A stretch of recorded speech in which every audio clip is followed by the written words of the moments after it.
السلام عليكم، مرحبا بكم من جديد في قناتنا التعليمية توجور هوب لدروس ثانية بكالوريا. مرحبا بكم في قناتكم التعليمية، يعني ندعوكم للاشتراك في القناة من خلال الضغط على زر سبسكرايب والضغط على زر أبوني، وما تنسوش تضغطوا على زر الجرس لمتابعة كل جديد في قناتنا. اليوم نقدم لكم واحد النموذج ديال الامتحان، يعني بحال هكا كيكون الامتحان الوطني، خاصة بالنسبة للأدب. يعني كما قلت لكم، يعني يقدر يعطيهم القصيدة، يعني بطبيعة الحال. يعني هذه هي الطريقة اللي غتمشيو عليها.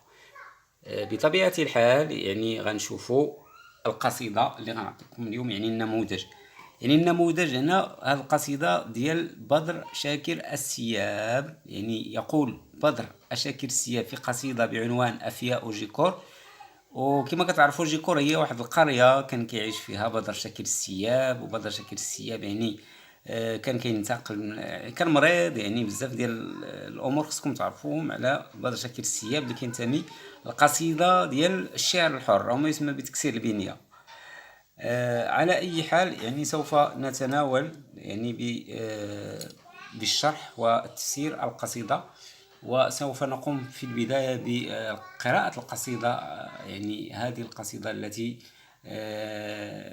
كتبها بدر شاكر السياب، يعني القصيدة بعنوان أفياء جيكور. نافرة من ضلال من أزاهير ومن عصافير، جيكور جيكور يا حقلا من النور، يا جدولا من فراشات تطاردها في الليل في عالم الأحلام والقمر، ينشرن أجنحة أندى من المطر في أول الصيف. جيكور مسيء جبيني فهو ملتهب، مسيه بالسعف والسنبل الترف، مدي علي الظلال السمر تنسحب ليلا فتخفي هجيري في حناياها، ظل من النخل أفياء من الشجر أندى من السحر في شاطئ نام فيه الماء والسحب، ظل كأهداب طفل هده اللعب، نافورة ماؤها ضوء من القمر، أود لو كان في عيني ينسرب حتى أحس ارتعاش الحلم ينبع من روحي وينسكب، نافورة من ضلال من أزاهير ومن عصافير. جيكور جيكور جيكور لي عظامي وأنفض كفني، وانفضي عفوا كفني، لمي عظامي وانفضي كفني من طينه واغسلي بالجدول الجاري، قلبي الذي كان شباكا على النار، لولاك يا وطني لولاك يا جنتي الخضراء يا داري، لم تلقى أوطاري ريحا فتنقل آهاتي وأشعاري. أفياء جيكور أهواها كأنها انصرحت من قبرها البالي، من قبر أمي التي صارت أضالعها التعب وعيناها، من أرض جيكور ترعاني وأرعاها. ديوان بدر شاكر السياب، المجلد الأول، طبيعة أو الطبعة 1971، الصفحة 186 ومن بعدها. يعني هذه القصيدة فين تهزات في الديوان ديال بدر شاكر السياب. كما لاحظتوا بالنسبة لبدر شاكر السياب هذه القصيدة كيعاود بزاف جيكور جيكور جيكور. راه هي القرية اللي كان كيعيش فيها بدر شاكر السياب. يعني في هذه القصيدة اللي معنونة بأفياء جيكور. طبيعة الحال غنمشيو دابا للأسئلة كيفاش كيطرحوا. يعني كما لاحظتوا هذه القصيدة ديال الشعر الحر، غنمشيو للأسئلة اللي كيعطيوكم في يعني الا كانت القصيدة شنو هما الأسئلة اللي كيعطيوكم. دائما نفس الأسئلة تقريبا اللي كيكونوا في الشعر.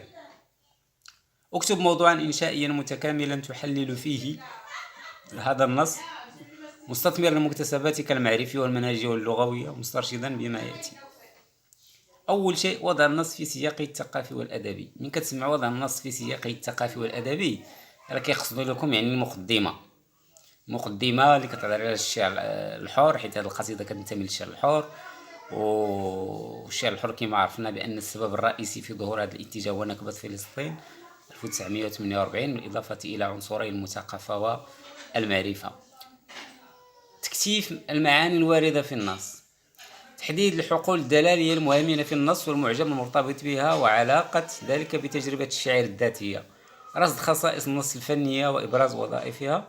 وأخيرا تركيب خلاصة تبين أثر تكسير بنية القصيدة في تطور الشعر العربي الحديث مع الاستشهاد بما يناسب من الأمثلة.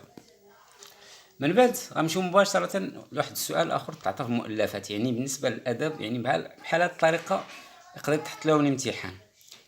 جاء في رواية اللص والكلاب لنجيب محفوظ، يعني مؤلفات 6 النقط اللي مازال الناس اللي مازال ما عارفينش كيفاش كيتحط الامتحان.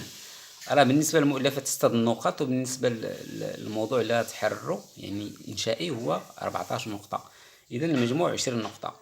وكنفضل أنكم تبداو المؤلفات هي الأولى تخرجوها، تحيدوها عليكم، من بعد تمشيو لهذا اللي فيه الكتابة بزاف وفيه الإنشاء، حيت الطريقة ديال الشعر